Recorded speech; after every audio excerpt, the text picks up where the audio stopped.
Welcome back everyone. YouTube channel में आप सबका स्वागत है। इस पर्टिकुलर वीडियो में हम बात करेंगे सुजलॉन एनर्जी के बारे में। रिसेंटली में government has come up with few decisions which can be very beneficial for Suzlon energy के लिए।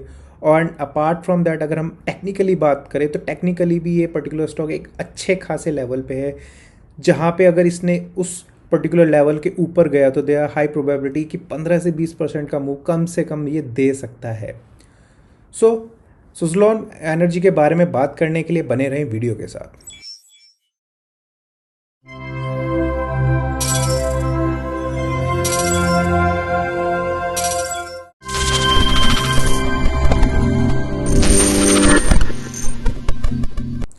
टेक्निकली सुजलॉन के बारे में जानने से पहले पहले हम बात करते हैं कि गवर्नमेंट ने क्या एक डिसीजन लेके आया है। रिसेंटली में government has come up with a decision की जो ग्रीन एनर्जी और सोलर एनर्जी से रिलेटेड जो कंपनीज हैं उनको टैक्स में और जो ड्यूटीज़ में एग्जम्पशन देने के लिए, एंड उसका बहुत बड़ा फ़ायदा सुजलॉन एनर्जी को भी मिल सकता है।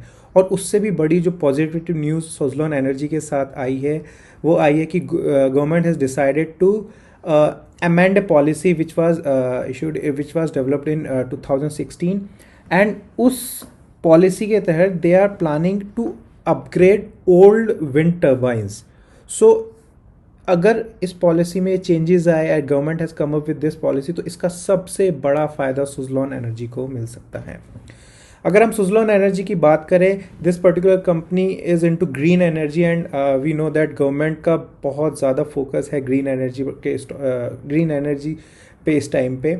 अगर हम इससे 5-6 महीने पहले की बात करें तो सुजलॉन 5 रुपये पे एक राइट इशू लेके आया था जो कि 1.8 टाइम सब्सक्राइब हुआ था। उस टाइम पे सुजलॉन का प्राइस 8 रुपये हुआ करता था और आज की डेट में हम देखें तो 38 के आसपास सुजलॉन ने क्लोजिंग दी है।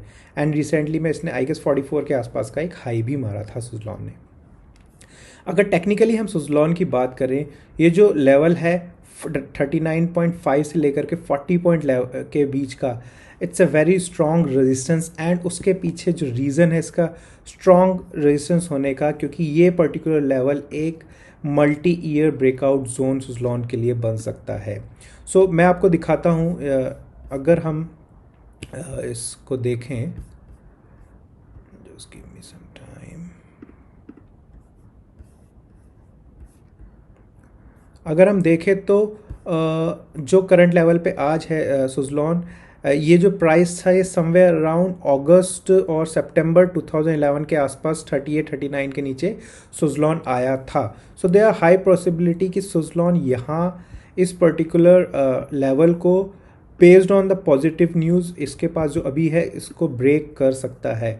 सो ये तो बात रही कि मल्टी ईयर ब्रेकआउट ये दे सकता है अगर इसने 41, इनफैक्ट आई वुड से 41.5 के ऊपर एक अच्छा खासा मतलब सस्टेन करने की कोशिश कर ली तो। अगर हम इसके सपोर्ट रेजिस्टेंस की बात करें सुजलॉन के, तो करंट लेवल से नीचे का जो फर्स्ट सपोर्ट आता है वो 37.25 37.3 के आसपास बन के आता है। देन 35 के आसपास एक सपोर्ट बन के आता है, उसके नीचे फिर 33 के आसपास बन के आता है।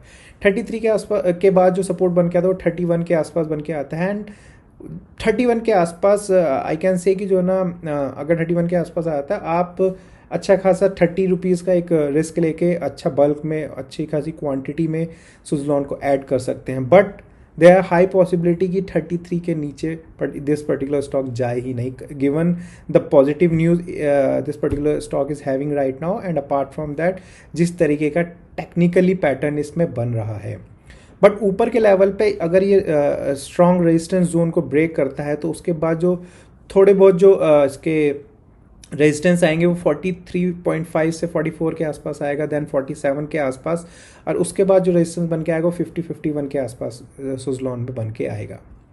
तो ये तो बात रही टेक्निकली क्या उसके सपोर्ट रेजिस्टेंस बन के आते हैं। बट अगर बात रही कि कहाँ पे इसको ऐड किया जा सकता है तो obviously this should be your decision कि आपको कहाँ पे इस पर्टिकुलर स्टॉक को ऐड करना है। सो मेरे अकॉर्डिंग तो अगर ये आ जाता है सपोर्ट 2 के आसपास आ जाता है ये पर्टिकुलर स्टॉक, सपोर्ट 2 के आसपास आप इस पर्टिकुलर स्टॉक को ऐड कर सकते हैं। इवन सपोर्ट 1 के आसपास भी थोड़ा थोड़ा ऐड कर सकते हैं, बट अगर हैवी इन्वेस्टमेंट करनी है तो that will be around 31 to 33 के लेवल के आसपास ही हैवी इन्वेस्टमेंट करनी चाहिए। तो अब बात करते हैं कि सुज़लॉन के करंट लेवल से क्या टारगेट हो सकते हैं। अगर हम करंट लेवल से सुज़लॉन के टारगेट की बात करें तो करंट लेवल से सुज़लॉन का जो अगर मल्टी ईयर ब्रेकआउट करके आता है तो फर्स्ट टारगेट ऑब्वियसली 43-44 के आसपास बन के आएगा। देन उसके बाद 50 का टारगेट बन के आएगा। ये हम बात कर रहे हैं अगर मल्टी ईयर ब्रेकआउट इसने दे दिया तो। मल्टी ईयर ब्रेकआउट देने के बाद इसके जो टारगेट्स बनेंगे 50, 64, 78 के आसपास इसके टारगेट्स बनेंगे। ऑब्वियसली वी नो कि देखने में तो बहुत अच्छा लग रहा है, बट आई वुड सजेस्ट अगर आपने इसमें एंट्री ली है एंड आपकी एंट्री के बाद ये ऊपर चलाया गया था, you should keep trailing your stop loss अपने मुनाफे को बचाने के लिए। Thank you so much video में बने रहने के लिए बहुत बहुत धन्यवाद। कल फिर मिलते हैं एक नई वीडियो के साथ।